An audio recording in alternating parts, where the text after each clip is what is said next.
আসসালামু আলাইকুম সুধী দর্শক, আজ মশলাদার টক ঝাল মিষ্টি কাঁচা আমের আচার করব। এই আচারটা এরকমই হবে, একদম শুকনা শুকনা। যারা তেল ঝোলে পছন্দ করেন, শুধুমাত্র গরম তেল ঠান্ডা করে, সরষের তেলটা খুব ভালোভাবে গরম করে ঠান্ডা করে তেলে ভিজিয়ে নিতে পারেন। এখানে আর কিছুই লাগবে না। তবে আমি এই শুকনো আচারটা এইভাবেই করি, আর এটা শুকনো খেতেই খুব ভালো লাগে প্রতিটা আচার। আর এটা আটি সমেত আচারটা হয়, খেতে অসম্ভব মজা, অসম্ভব মজা। যা না করলে বুঝবেন না, এতটা মাংসওয়ালা এই আমটা নিতে হয় এবং বেশ বড় বড় বুঝতেই পাচ্ছেন আচারটা দেখে। আমের ফালিগুলো অনেক বড় ছিল, এটা শুকিয়ে এই পর্যায়ে এসেছে। মুখে দিলে একদম কথা বের হবে না, একটার পর একটা খেতে ইচ্ছে করবে। আমি তো শুকোতে শুকোতে বেশ অর্ধেকটা খেয়েই ফেলেছি। যারা করেন এভাবে তারা তো জানেনই, আর যারা নতুন তারা আমার ভিডিওটা ফলো করতে পারেন। আশা করি নিরাশ হবেন না, ভালো লাগবে। আর যদি করেন তাহলে কমেন্ট করে জানাবেন কেমন হয়েছে। তো কথা না বাড়িয়ে চলুন আমরা মূল পর্বে চলে যাই।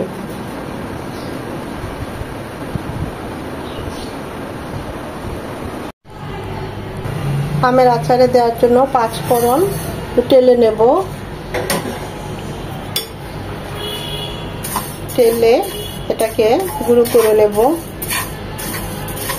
হালকা ডিম আছে, এটা তেলে নিতে হবে এরকম একদম লো হিটের আগুনে। তবে পোড়ানো যাবে না, তাহলে কিন্তু আচারের টেস্ট একদম নষ্ট হয়ে যাবে।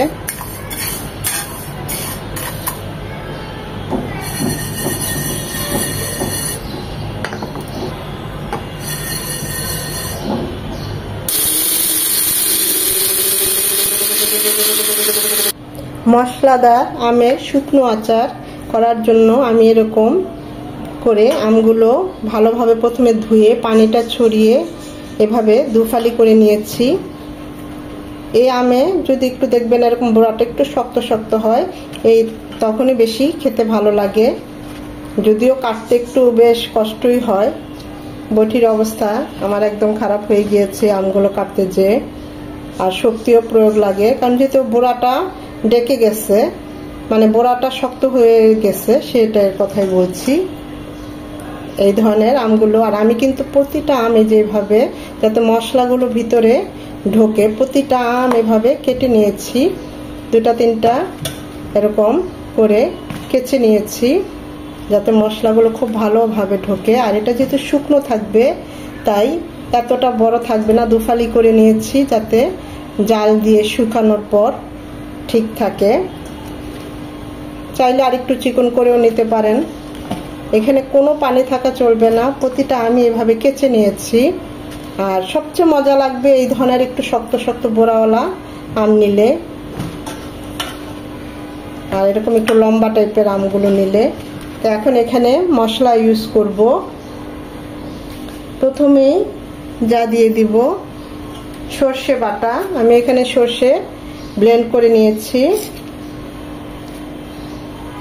3 চামচের মতো সর্ষে বাটা দিয়ে দিলাম। টক ঝাল মিষ্টি হবে আচারটা, যে যেমন ঝাল পছন্দ করেন। দিয়ে দিচ্ছি মরিচ 1 চামচ, আর একটু বেশি দিলাম 1.5 চামচ। 1.5 চামচ পুরো হবে না, মানে 1 চামচ আর একটু সামান্য একটু বেশি। লবণ, সাদা লবণ 1 চামচ, বিট লবণ 1 চামচ, আদা রসুনের পেস্ট, কালারের জন্য শুধুমাত্র 1/2 চামচ হলুদ গুঁড়ো, না দিলেও পারেন। আর আমরা যে 5 ফোড়নটা ভেজে এভাবে ব্লেন্ড করে নিয়েছি সেটা পুরোটা, এখানে 4 চামচের মতো হবে, সেটা পুরোটাই দিয়ে দিচ্ছি। এখানে আমার আম আছে কেটে ছেটে সবকিছু ইয়ে করে 2 কেজির মতো। এখন খুব ভালোভাবে হাত দিয়ে আমগুলো মেখে নেব। মশলাগুলো প্রতিটা আমের সাথে খুব ভালোভাবে মিশিয়ে মেখে নেব। এই কাজটা হাত দিয়েই করতে হবে 3 থেকে 4 মিনিট।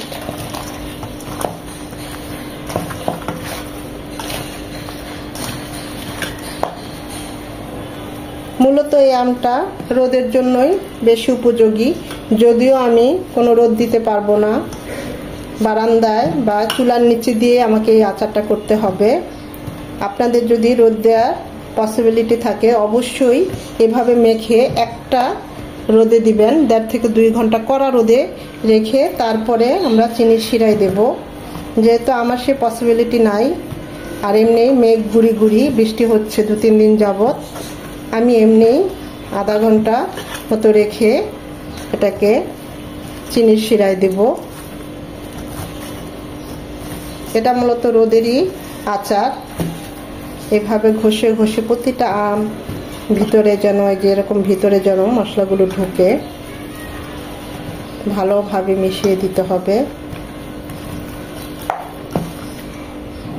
একটা ট্রেতে এভাবে আমগুলো ছড়িয়ে আমি মিনিমাম 15 থেকে 20 মিনিট ফ্যানের বাতাসে রেখে দেব। চুলার নিচে রেখে বা ফ্যানের নিচে রেখে আমি এভাবে ঘন্টাখানেক আমগুলোকে একটু শুকিয়ে নেব, মশলাটা যেন আমের সাথে সেট হয়। আর যাদের রোদ আছে অবশ্যই একটা রোদ দিবেন, শুধুমাত্র একটা রোদ। তা আমার এই মুহূর্তে কোনো রোদ নেই, বৃষ্টি আর বৃষ্টি, তাই নিরুপায় হয়েই চুলার নিচে আমি এটা এখন রেখে দেব। 1 ঘন্টা পর চুলায় চলে এসেছি, কড়াই বসিয়ে দিয়েছি। মিষ্টিটা যে যেমন পছন্দ করেন, এখানে টক থাকবে, একটু মিষ্টি থাকবে, হালকা ঝাল থাকবে, একেবারে বেশি মিষ্টি থাকবে না। এখানে আমি 1 কাপ চিনি দিলাম, এর চেয়ে বেশি দেব না। 1 কাপ ভিনেগার দিলাম, এখানে কোনো পানি ইউজ করব না, চিনিটা গলে আসবে।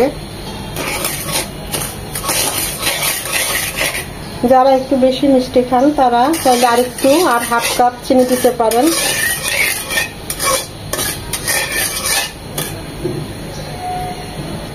ভিনেগারটা দেওয়ার কারণে আমাদের আচারটা দীর্ঘদিন সংরক্ষণ করে রাখা যাবে। চিনির শিরায় এখন আমগুলো দিয়ে দেব।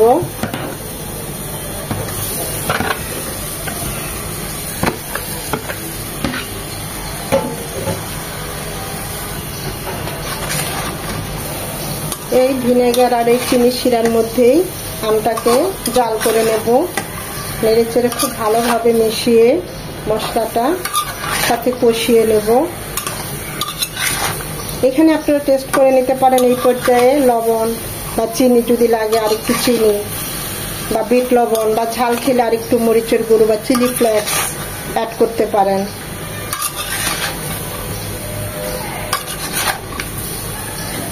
আস্তে আস্তে চিনির শিরার ভিতরে ঢুকবে আর জাল হবে।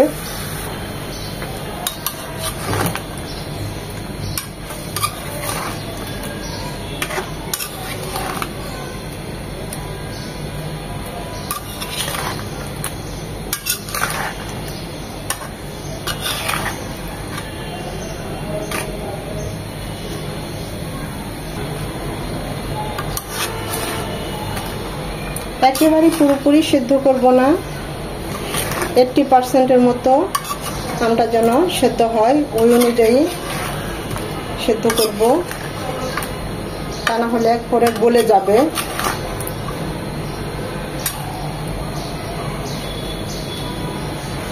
আমগুলো প্রায় হয়ে এসেছে, দেখতেই পাচ্ছেন। আর সামান্য 1-2 মিনিট জাল করে নেব, এর চেয়ে বেশি করব না, তাহলে গলে যাবে। কারণ এটা আবার আমরা শুকাবো।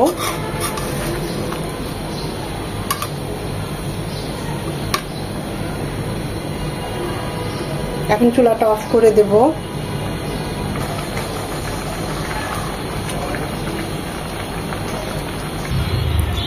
আমের আচারগুলো এভাবে ছড়িয়ে বারান্দার রোদে দিয়েছি। রোদের তেজ খুবই কম, কিন্তু এই আমে প্রচুর রোদ লাগবে। দোয়া করবেন যেন আমগুলো খুব ভালোভাবে শুকিয়ে নিতে পারি।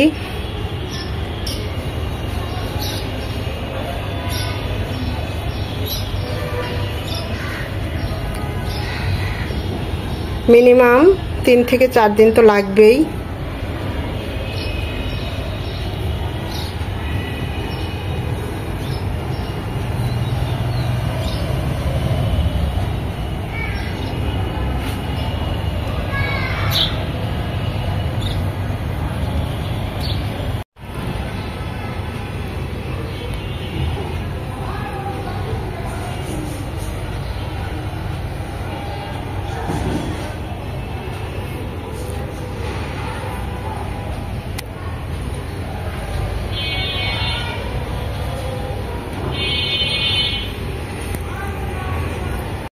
একটা রোদের পর এরকম হয়েছে। আমি উল্টিয়ে দিয়েছি চামচ দিয়ে। আরও 2-3টা রোদ লাগবে খুব ভালোভাবে শুকানোর জন্য। 2টা ট্রেটা একটার মধ্যেই ওগুলো এখানে নিয়ে নিয়েছি, কারণ শুকালে কমে যায়, দেখতেই পাচ্ছেন। ওই ট্রের আমগুলো এখানে নিয়ে নিয়েছি। মাশাআল্লাহ, আচারগুলো কত লোভনীয় লাগছে। দোয়া করবেন যেন এতটা রোদে থাকতে থাকতে আচারগুলো ভালোভাবে শুকিয়ে নিতে পারি। বারান্দা রোদ প্রচুর এসেছে, আজ কোনো বৃষ্টি নাই।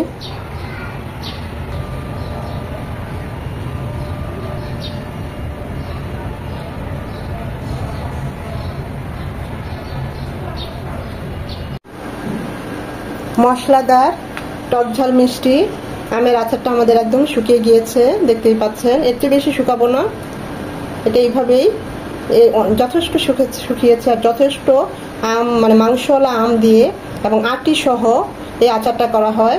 যারা আমের আচারে তেল পছন্দ করেন, তেলটাকে সর্ষের তেল 1 কাপ গরম করে খুব ভালোভাবে ফুটিয়ে ওটাকে আবার ঠান্ডা করে এই আচারটাকেই বয়ামে ভরে রেখে দিতে পারেন। কিন্তু আমি এভাবে শুকনোই রাখবো। এটা খেতে এতটাই টেস্ট, যথেষ্ট মাংসওয়ালা, তাই এটাকে আমি বোড়াসহ, আপনারাও নেবেন বোড়াসহ এই আমটা। যদিও এই বোড়াসহ আম কাটতে হাতের 12টা আর বটির 13টা বেজে যায়, তারপরও খেতে অসম্ভব ভালো হয়। আর এই আচারটা বোড়াসহ নিলেই সবচেয়ে বেশি ভালো হয়। তো দেখতেই পাচ্ছেন, যদিও শুকাতে শুকাতে আমি অর্ধেকটা পরিমাণে খেয়ে ফেলেছি।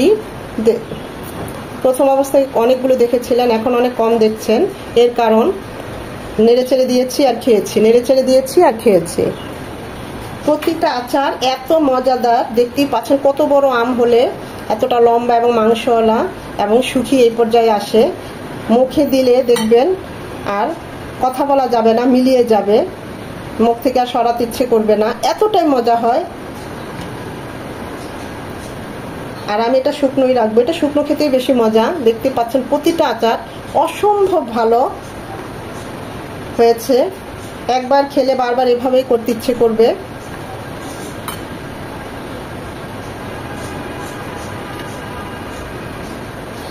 যারা এখনো করেন নাই তাদের কাছে আমার রিকোয়েস্ট থাকবে, একবার হলেও এই আচারটা করবেন। তেল ঝোলের আচার তো আমরা অনেকভাবে খেয়ে থাকি, কিন্তু আমের এই শুকনো আচারগুলো এতটাই মজা হয়, এতটাই মজা হয়, আপনারা দীর্ঘদিন সংরক্ষণ করেও রাখতে পারবেন। দেখুন, সংরক্ষণ করার লাগবে না, কারণ এমনিতেই খেয়ে ফেলবেন। আর যখনই করবেন অবশ্যই একটু বেশি করেই করবেন। যাকেই খাওয়াবেন সে দেখবেন একদম ফ্যান হয়ে গিয়েছে। অসম্ভব মজাদার এই মশলাদার টকঝাল মিষ্টি আচার। মশলাদার এই আচার, আমের টকঝাল মিষ্টি শুকনো আচারের কিছুদিন আগে আমি আমের মিষ্টি ক্যান্ডি বা মিষ্টি মোরব্বা আর আমের শুকনো ক্যান্ডি, টকঝাল শুকনো ক্যান্ডি করেছি। তো এটা দেখানোর উদ্দেশ্য হচ্ছে এই যে অনেকে বলেছেন যে অনেকের এই মিষ্টি ক্যান্ডি এবং এই টকঝালটা অনেক হার্ড হয়ে গিয়েছে বা অতটা সুন্দর হয় নাই, খেতে ভালো লাগছে না। লক্ষ্য করে দেখবেন, আমি যখন আচারটা করেছি আমি কিন্তু এই আচারগুলোর বোড়া নেই নাই, বোড়া ছাড়া শুধু আমগুলো নিয়েছি। তাই এই আমগুলো একদম সফট, দেখতে হয়তো অতটা ভালো লাগছে না, কিছুটা ছিল তাই আপনাদের দেখাতে পেরেছি, তা না হলে দেখাতেও পারতাম না। তো এতটাই সফট, দেখতেই পাচ্ছেন এটা একদম সফট, কারণ এখানে কোনো বোড়া থাকবে না, এটাতেও না। এমনকি এই যে মিষ্টি ক্যান্ডিটা যে করেছি দেখতেই পাচ্ছেন একদম সফট, একদম সফট। এটা মুখে দিলে মিলিয়েই যাবে, কথা আর বলার ভাষা থাকবে না, এতটাই মজা হয়, একদম সফট। এই যে দেখাচ্ছে আপনাদের, সেজন্য এটার মধ্যে কোনো বোড়া থাকবে না, শুধু আমের স্লাইসগুলো নেবেন আর রোদে শুকাবেন। আর যেভাবে আমি আমার ভিডিওতে দেখে নেবেন কিভাবে করেছি আচারগুলো, অনেক দিন দীর্ঘদিন সংরক্ষণ করে রাখতে পারবেন। এই যে দেখতেই পাচ্ছেন একদম সফট থাকবে এবং খেতে এতটাই মজা, এতটাই মজা যা বলে বোঝানো যাবে না। এখানে কিন্তু আমের কোনো আটি বা বোড়া সমেত কোনো আম আমি নেই নাই। কিন্তু অপরদিকে আমি এই মশলা সহ আচারটার মধ্যে কিন্তু আমি বোড়া সমেত আমটা নিয়েছি এবং এটা এই বোড়া সহই খেতে মজা। তো আমি পার্থক্যটা দেখানোর জন্য আপনাদের এই আচারগুলো একটু দেখিয়ে নিলাম। আশা করি দেখে বুঝতে পেরেছেন আমি কি বলতে চেয়েছি আর কেন এই আমগুলোর শক্ত হয়ে গিয়েছে, বোরা রেখেছেন শক্ত হয়ে গিয়েছে বা বেশি শুকিয়েছেন একদম শক্ত হয়ে গিয়েছে, খেতে ভালো লাগছে না। তো সেজন্যই দেখানো। আশা করি ভিডিওটা ভালো লেগেছে। আর যদি ভালো লেগে থাকে এভাবে একবার হলেও ট্রাই করবেন, নিরাশ হবেন না এইটুকু বলতে পারি। কমেন্ট করে জানাবেন কেমন হয়েছে। অবশ্যই একটা লাইক দিবেন, কারণ এই লাইকটা পরবর্তী ভিডিও করতে আমাকে উৎসাহিত করে, সাহায্য করে। অনেকেই চ্যানেলটা সাবস্ক্রাইব করেছেন কিন্তু ভিডিওগুলো দেখেন না, লাইক দেন না, কমেন্ট করেন না। তাদের উদ্দেশ্যে বলবো ভিডিওগুলো দেখবেন, অবশ্যই একটা করে লাইক দিবেন এবং কমেন্ট করে জানাবেন কেমন হয়েছে, কারণ আপনাদের এই কমেন্টের অপেক্ষায় আমি থাকি, লাইকের অপেক্ষায় থাকি। এই আশায় আবার আরেকটা নতুন ভিডিও করি। চেষ্টা করেছি তেল ঝোল ছাড়া এই আচারগুলো করতে, শুকনো রাখতে। তবে এই আচারটায় প্রচুর রোদ লাগে, আর আমি তো রোদে দিতে পারিনি অত একটা, বারান্দায় এবং চুলার নিচে বা ফ্যানের বাতাসে দিয়ে এইভাবে শুকিয়ে নিয়েছি। আর রোদে দিতে পারলে খুবই ভালো হয়, এটা নষ্ট হয় না, বেশ কিছুদিন আপনারা সংরক্ষণ করে রাখতে পারবেন।